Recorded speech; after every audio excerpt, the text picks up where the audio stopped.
तो मूवी की शुरुआत में हम लॉरेन को देखते हैं जो छोटी ही उम्र में एक्ट्रेस बन गई थी और वो एक फैमिली शो का हिस्सा थी। वो एक लग्जरी लाइफ गुजारती थी। उसके घर के बाहर आज प्रेस जमा थी क्योंकि एक हैकर ने उसकी एक प्राइवेट फोटो वायरल कर दी थी जिस फोटो में उसकी प्रेगनेंसी टेस्ट की पिक्चर थी। लॉरेन इन सारे चीजों से काफी परेशान हो जाती है और यहाँ से भागने का सोचती है, इसलिए उसकी एक सेक्रेटरी जंगल में उसके कुछ दिन रहने के लिए एक घर ढूंढती है। फिर उसकी सेक्रेटरी एक गाड़ी में बैठकर मेन गेट से निकल जाती है जिससे मीडिया को लगता है कि लॉरेन घर से बाहर चली गई है और लॉरेन पिछले दरवाजे से निकल जाती है उस घर में जाने के लिए। रास्ते में लॉरेन को उसकी एजेंट की कॉल आती है जो उसे तसल्ली देती है कि सब कुछ ठीक हो जाएगा और वो उस हैकर को ढूंढ लेगी। फिर वो फाइनली अपने उस घर में पहुंच जाती है जहां उसे स्टे करना था। ये घर काफी बड़ा था लेकिन उसे नहीं पता होता कि इस घर में बहुत सारे कैमरास लगे हुए थे जिनके जरिए एक लड़का उसके ऊपर नजर रखे हुए था। लॉरेन को देखते ही वो पहचान जाता है कि लॉरेन बहुत बड़ी एक्ट्रेस है। लॉरेन भी इजी होकर सोफे पर बैठ जाती है और यहाँ के वाईफाई से कनेक्ट होती है। लॉरेन न्यूज ऑन करती है और अपने बारे में न्यूज पढ़ती है और अपने शो की रेटिंग्स भी देखती है जो अब डाउन होने लगी थी।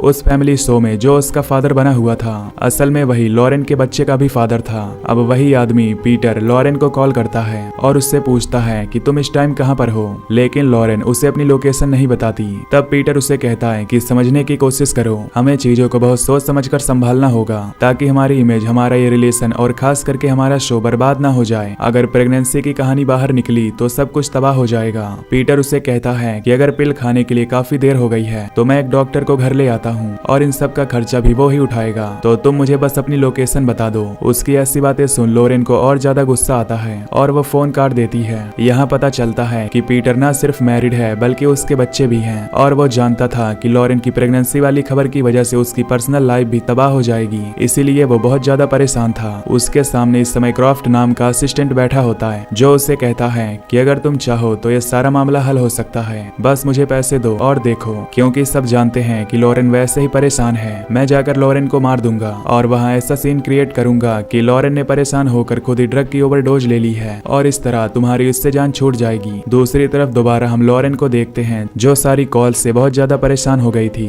और वो अपना फोन स्विच ऑफ कर देती है। वो लड़का जो लॉरेन पर नजर रखे हुए था वो भी उसी की सीसीटीवी फुटेज देखते हुए सो जाता है और इतनी ही देर में यहाँ पर उसके अंकल आ जाते हैं जो उसके मोबाइल में उसकी सीसीटीवी फुटेज देख लेते हैं और समझ जाते हैं कि उनकी प्रॉपर्टी में कोई बहुत ही अमीर रहने आया है, इसीलिए वो उस प्रॉपर्टी में जाकर चोरी करने का प्लान करते हैं। अब इनमें चोरी करने वालों का नाम डैरन और उसका रूममेट मर्ज था। इनका प्लान था कि ये वहाँ से कुछ चुराएंगे और भाग जाएंगे, लेकिन लॉरेन का डॉग इन्हें स्मेल करके भौंकने लगता है जिससे लॉरेन उठ जाती है और उसे लगता है कि घर में कोई है, इसलिए वो जाकर एक कमरे में बने एक छोटे से केबिन के अंदर छुप जाती है। डैरन मर्ज से कहता है कि हमें इससे कोई लेना देना नहीं, बस तुम सामान लो और जल्दी यहाँ से चलो। पर मर्ज डैरन की बात नहीं मानता और कहता है कि ये लड़की हमें जरूर फंसवा देगी, हमें इसे धमकाना चाहिए। कि तभी यहाँ पर इस प्रॉपर्टी का ओनर वो लड़का आ जाता है जो अपने फोन के जरिए लॉरेन पर नजर रख रहा था और उसी के फोन को देखकर डैरन और मर्ज यहाँ चोरी करने के लिए आए थे। वो उन्हें रोकता है कि तुम लोग जो करने आए हो वो मत करो, ये लड़की बहुत फेमस है, लेकिन मर्ज एक नहीं सुनता।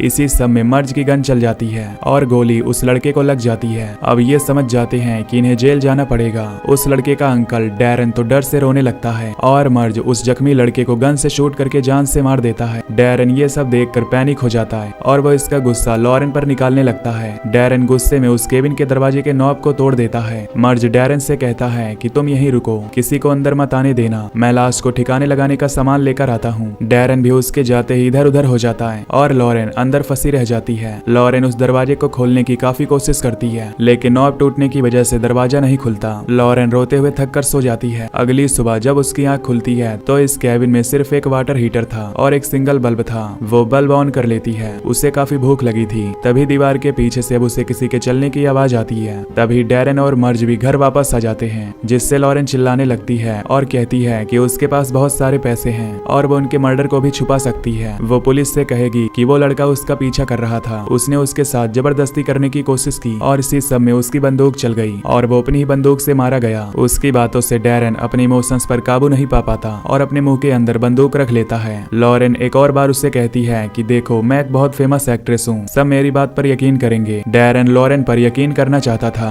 लेकिन मर्ज उसे ऐसा करने से रोकता है और गुस्से में दीवार पर गोलियां चला देता है, लेकिन वो गोलियां दीवार से टकराकर मर्ज के ही सर और डैरन के कंधे पर लग जाती है जिससे यहाँ मर्ज मारा जाता है और डैरन जख्मी हो जाता है। डैरन यहाँ से जाने लगता है और लॉरेन अंदर से चिल्लाती है कि मैं प्रेग्नेंट हूँ, मुझे इस साल में मत छोड़ो, तुम मेरे साथ ऐसा नहीं कर सकते। लेकिन जख्मी डैरेन उसकी बात सुनते हुए लड़खड़ाता हुआ वहाँ से चला जाता है। लॉरेन का डॉग भी वहाँ से डरकर भाग जाता है। कैबिन के अंदर लॉरेन कमजोर पड़ी हुई थी, तभी उसके ऊपर से चूहा दौड़ता है और वो दोबारा खड़ी होती है। वो दोबारा बल्ब को जलाने की कोशिश करती है और पास में एक लोहे का पाइप उठाकर उस चूहे को मार देती है और भूख प्यास की वजह से नीचे गिर जाती है और अब उसे हेलुसिनेशन होने लग जाते हैं। इधर डैरेन हॉस्पिटल में पहुंच गया था, जहां हमें हॉस्पिटल में डैरेन से बात करती हुई पुलिस को दिखाया जाता है। पुलिस को पता चलता है कि डैरेन बेहोशी में किसी प्रेग्नेंट लेडी के बारे में बात कर रहा था, लेकिन नशे की हालत में उसकी बातों पर कोई यकीन नहीं करता। कैबिन के अंदर लॉरेन को बहुत प्यास लगी थी और वो जमीन को चाटने लगती है जहाँ पर पानी गिर रहा था। वो उसी मेटल के पाइप से दीवार को तोड़ना शुरू करती है, लेकिन वो इस रास्ते से नहीं जा सकती थी। लेकिन उसे इस दीवार से एक हथौड़ा मिल जाता है कि तभी ऊपर से पाइप का पानी नीचे गिरने लगता है और यहाँ कैबिन के अंदर पानी भरने लगता है। दूसरी तरफ अब हम लॉरेन के डॉग को देखते हैं, जिसे सड़क पर एक लड़की ने रेस्क्यू कर लिया था। वो इस क्यूट डॉग की पिक्चर लेकर इंटरनेट पर पोस्ट कर देती है और कुछ ही देर में जब वो देखती है तो उसके पोस्ट पर हजारों लाइक्स आए हुए थे। उसे कमेंट्स में पता चलता है कि ये डॉग असल में लॉरेन का था। इधर पुलिस डैरेन के घर जाकर उसके बारे में छानबीन करने लगती है कि आखिर उसे गोली कैसे लगी थी और पुलिस को डैरेन के घर पर एक खून से लथपथ शर्ट मिलती है। इधर क्रॉफ्ट, वो बंदा जो लॉरेन के बच्चे के फादर के लिए लॉरेन को मारने के लिए तैयार था, वो उस लड़की की पोस्ट देखकर उससे कांटेक्ट करता है और पूछता है कि आखिर उसे ये डॉग कहां पर मिला था। वो उस डॉग की लोकेशन जानने के बदले उसे बहुत बड़ी अमाउंट देने को तैयार था और ये सुनकर वो लड़की समझ जाती है कि ये मामला डॉग का नहीं बल्कि कुछ और ही है। खैर हमें दिखाया जाता है कि डैरेन को अब हॉस्पिटल में होश आ गया था। पुलिस उससे पूछताछ करती है और उसके भतीजे और उसके दोस्त मर्ज के बारे में पूछती है और यहाँ डैरेन उन दोनों के बारे में नहीं बताता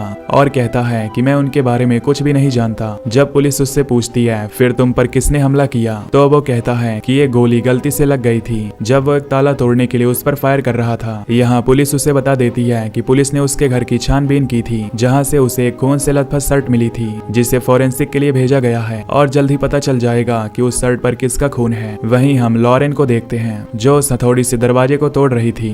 वहीं हमें क्रॉफ्ट को दिखाया जाता है, जहाँ वो लड़की लॉरेन के डॉग को लेकर गई थी। वो वहाँ उस डॉक्टर को पैसे देकर कहता है कि तुम उस लड़की को अपने क्लिनिक में बुलाओ, पर वो ये बात समझ जाता है कि क्रॉफ्ट कुछ गलत कर रहा है, इसलिए वो उस लड़की को कॉल करके वार्न कर देता है कि तुम जहाँ भी हो उस डॉग के साथ गायब हो जाओ। इधर हम देखते हैं कि डैरेन डॉक्टर और पुलिस से वॉशरूम में जाने की इजाजत मांगता है और फिर उन्हें चकमा देकर वहाँ से भाग जाता है। बाहर से एक कार चुरा कर वो उसके घर की तरफ जाता है। इधर लॉरेन के कैबिन के अंदर पानी भर रहा था, उसे जल्द ही यहाँ से निकलना था, नहीं तो वो डूब जाएगी। यहाँ वो लड़की जो लॉरेन के डॉग को लेकर वहाँ से भागने की कोशिश कर रही थी, उसके पीछे क्रॉफ्ट पड़ जाता है। लॉरेन का डॉग चलती कार से जंप कर देता है और उस घर की तरफ भागता है जहाँ पर लॉरेन थी। डॉग अंदर जाकर लॉरेन को ढूंढ रहा होता है, जबकि लॉरेन पानी के अंदर उस दरवाजे को खोलने के लिए स्ट्रगल कर रही थी। तभी डैरेन भी इस कमरे तक पहुंच जाता है और यहाँ आते ही वो लॉरेन के डॉग को उठा लेता है। वो सामने का दरवाजा खोलता तभी यहाँ पर क्रॉफ्ट भी आ जाता है जो उसी डॉग का पीछा करते हुए आया था। यहाँ आकर वो देखता है कि यहाँ 2 लाशें पड़ी हुई थी। वो अपनी बंदूक से डैरेन को मार देता है और तुरंत अपने बॉस को कॉल करता है और कहता है कि अब मैं तुम्हारा काम पूरा करने के डबल पैसे लूंगा, क्योंकि एक मर्डर के बजाय यहाँ 4 मर्डर इन्वॉल्व हो रहे हैं। इसके बाद यहाँ पर क्रॉफ्ट लॉरेन को ढूंढने लगता है और तभी उसे उस कैबिन में से पानी निकलता हुआ दिखाई देता है। वो उस कैबिन के पास जाता है उसे चेक करने के लिए कि तभी लॉरेन उस दरवाजे को तोड़ने में कामयाब हो जाती है और दरवाजा एकदम से क्रॉफ्ट के ऊपर गिर जाता है और लॉरेन दरवाजे के ऊपर थी।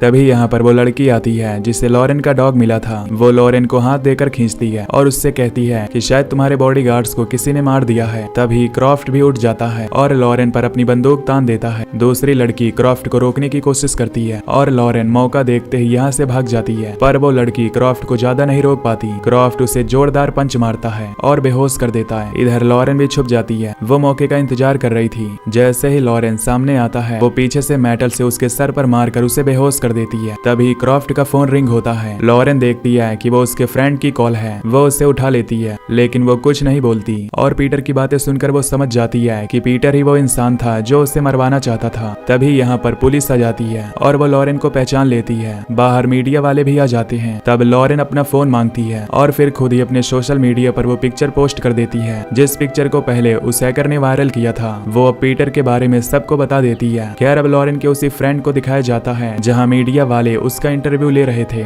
वो लॉरेन की पूरी कहानी को झूठ बताता है, लेकिन अब कोई उसकी बात पर बिलीव नहीं करता और पुलिस आकर उसे अरेस्ट भी कर लेती है।